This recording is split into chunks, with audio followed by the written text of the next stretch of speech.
नमस्कार दोस्तों, हमारे YouTube चैनल ललित ज्योतिष समाधान में आपका हार्दिक स्वागत है। दोस्तों, आज के वीडियो में हम बात करेंगे माफ़ी प्रार्थना के बारे में, ऐसे भाई और बहनों के लिए जो कि नकारात्मक ऊर्जा से बहुत ही अधिक सालों से जूझ रहे हैं और समस्या जो है समाप्त होने का नाम ले ही नहीं रही। अगर कोई व्यक्ति किसी भी प्रकार की नकारात्मक ऊर्जा से ग्रस्त है और वो काफ़ी नामी ग्रामी लोगों से इलाज करा चुका है, अपने आप भी वो काफ़ी जाप कर चुका है या हर प्रकार के प्रयोग वो कर चुका है, लेकिन इसके बावजूद उसकी समस्या या तो समाप्त नहीं होती या कुछ समय तक समाप्त होने के बाद पुनः फिर दोबारा से उसको परेशान करने लगती है। तो ऐसे में क्या करना चाहिए? देखिए, इस चीज़ को आप बहुत साधारण से तरीके से समझें। मान लीजिए किन्हीं दो लोगों के बीच में लड़ाई हो गई। 2 साल बाद पहले व्यक्ति को ये आभास हुआ कि गलती उसकी थी और उसको किसी ने समझाया कि तुझे माफ़ी मांग लेनी चाहिए, और उसने दूसरे व्यक्ति से जाके माफ़ी मांग ली। तो ये जो सिलसिला है, ये जो घटनाक्रम है, यहीं पर समाप्त हो जाएगा। लेकिन अगर किसी कारणवश किसी गलती की माफ़ी नहीं मांगी गई और सामने वाला व्यक्ति आपसे कमज़ोर था और प्रकृति के नियम अनुसार या चक्र के अनुसार दोनों अलग अलग लोक में जन्मे, अलग अलग योनि में जन्मे, अलग अलग शरीर में गए, तो ये जो क्रम चक्र है इसी प्रकार से चलता रहेगा और जो उस व्यक्ति ने गलती करी है उसकी सजा उसे भोगनी ही पड़ती है अपने कर्म अनुसार। यानी कि अगर कोई व्यक्ति बहुत लंबे समय से किसी प्रकार की नेगेटिव एनर्जी, भूत प्रेत, जादू टोने, तांत्रिक बाधा से परेशान चल रहा है और बड़े बड़े लोगों से ठीक नहीं हो रहा, तो इसका मतलब उसका जो कर्म बंधन है वो बहुत ही गहरा है, वो बहुत ही गहरा है। एक दूसरा एग्जाम्पल छोटा सा ऐसे भी आप समझ सकते हैं कि अगर किसी व्यक्ति ने 10 महिलाओं के साथ अपने जीवन में गलत काम किया, शारीरिक संबंध बनाए बिना उन महिलाओं की मर्जी के, और महिलाएं किसी न किसी कारण से, किसी ने सुसाइड कर ली, किसी की लाइफ बर्बाद हो गई, किसी को किसी ने घर से बाहर निकाल दिया। अब जब ऐसा व्यक्ति जन्म लेगा कहीं पर किसी भी योनि में, तो कष्ट तो पाएगा ही, साथ में वो जिससे भी जाके मिल ले उसकी समस्या जल्दी से समाप्त नहीं होगी। तो इसी के लिए आज के वीडियो में हम माफ़ी प्रार्थना करने वाले हैं। किस प्रकार से करने वाले हैं वो मैं बताता हूँ। पहले ये बता दूं, ये माफ़ी प्रार्थना कौन कौन कर सकता है।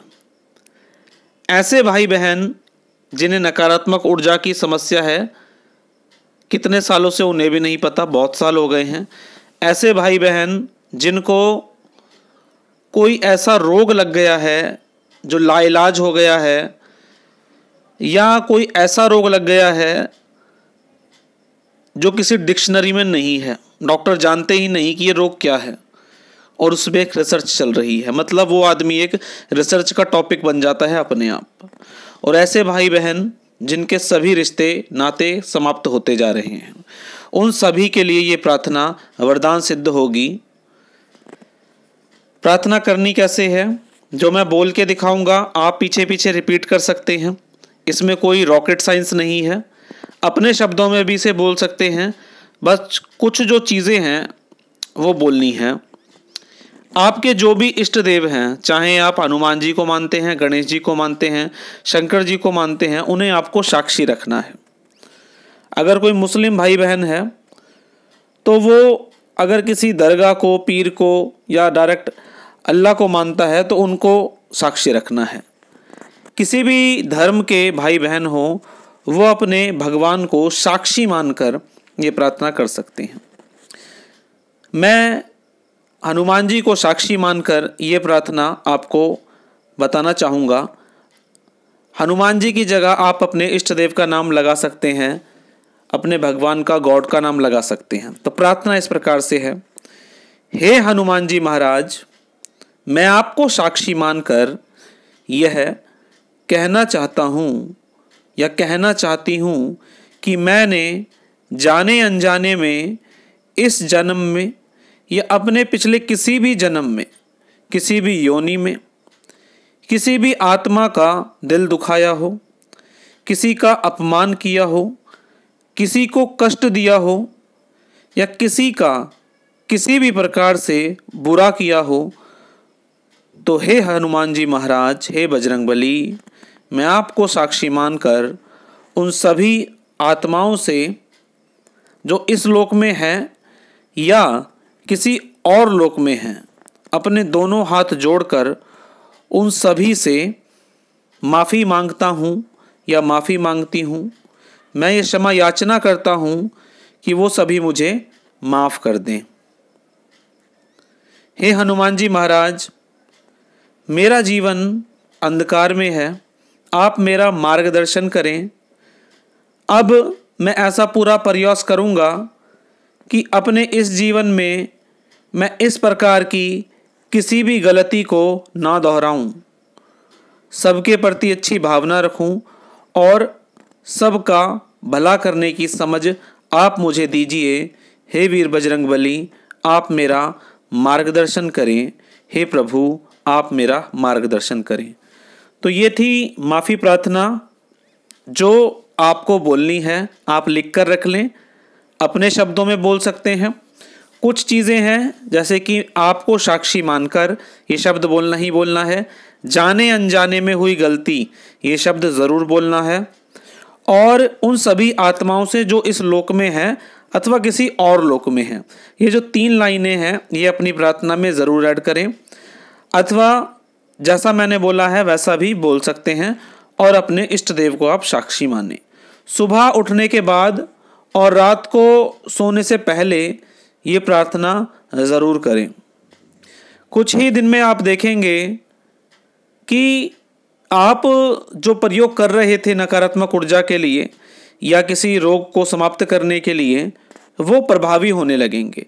क्योंकि अगर किसी भी डायमेंशन की उस आत्मा ने आपको माफ़ कर दिया, जिसके साथ आपने इतना गलत काम किया है कि आपको याद भी नहीं है, उसने आपको माफ़ कर दिया, तो फिर बचा ही क्या, सब कुछ ठीक होने लग जाएगा। आप देखेंगे कि प्रयोग आपके सफल होने लगे हैं। तो दोस्तों, ये प्रार्थना आप ज़रूर करें। छोटी सी प्रार्थना है, 1 से 2 मिनट का आपको समय लगेगा, सुबह उठने के बाद और रात को सोने से पहले।